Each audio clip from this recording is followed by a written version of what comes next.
This story begins around the time of the Eighth Crusade in 1278, when King Akhatar II of Bohemia sent Gendrich, his name was really Henry, the abbot of Sedlec, on a crusade to Jerusalem.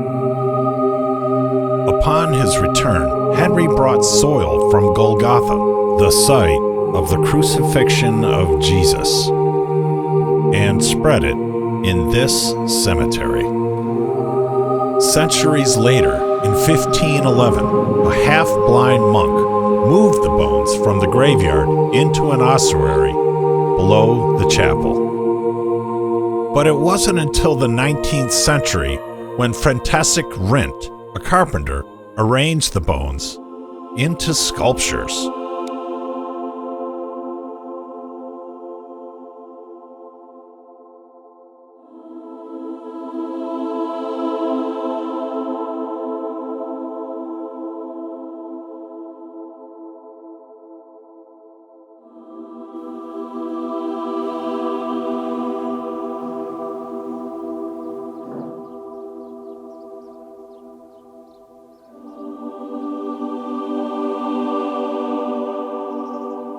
This place is the Sedlec ossuary in the Czech Republic.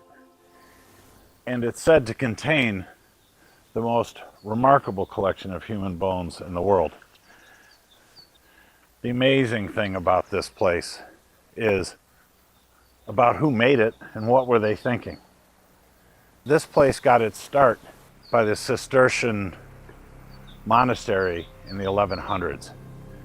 And by the time of the Eighth Crusade in the 1200s, the King of Bohemia had ordered the chief priest to go to Golgotha, and he did so and brought back holy soil and placed it in this cemetery. The interesting thing about the word or the name Golgotha, it means hill of the skull. And it's interesting that this place has become one of the world's most remarkable ossuaries. And what happened after that was people really wanted to be buried here. You're being buried on holy ground where Jesus himself was said to be crucified. And ever since, this cemetery has been running at capacity and still is. There are people buried here that died from the worst plague in human history, the bubonic plague or the Black Plague. But there were the Hussite Wars and many other pestilences that rained down upon man. And every generation or so, the mortal remains of people were removed from this hallowed ground and brought in underground here.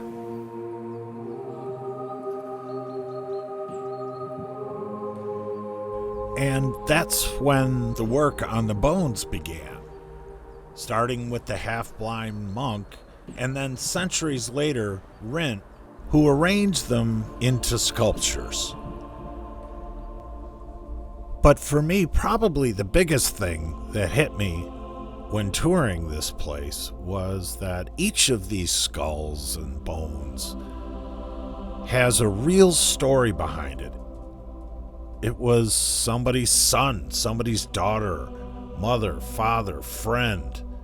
They lived a whole life, whether long or short. But they're real. And that's one of the most profound things about visiting a place like Sedlec.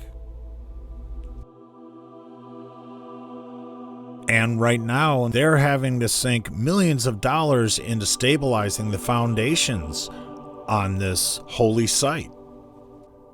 And on top of that, I found out they're responsible for paying for all the repairs on this place.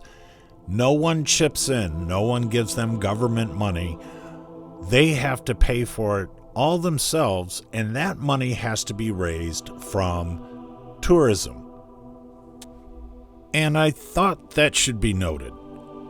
So many of us, when we travel, pay very little attention and aren't very mindful of the idea that these places cost money to run. So when you're paying your money at the door in a place like the Sedlec ossuary, keep that in mind, and maybe even give a little extra. Because this place is worth preserving. It's a testament to humanity and to God.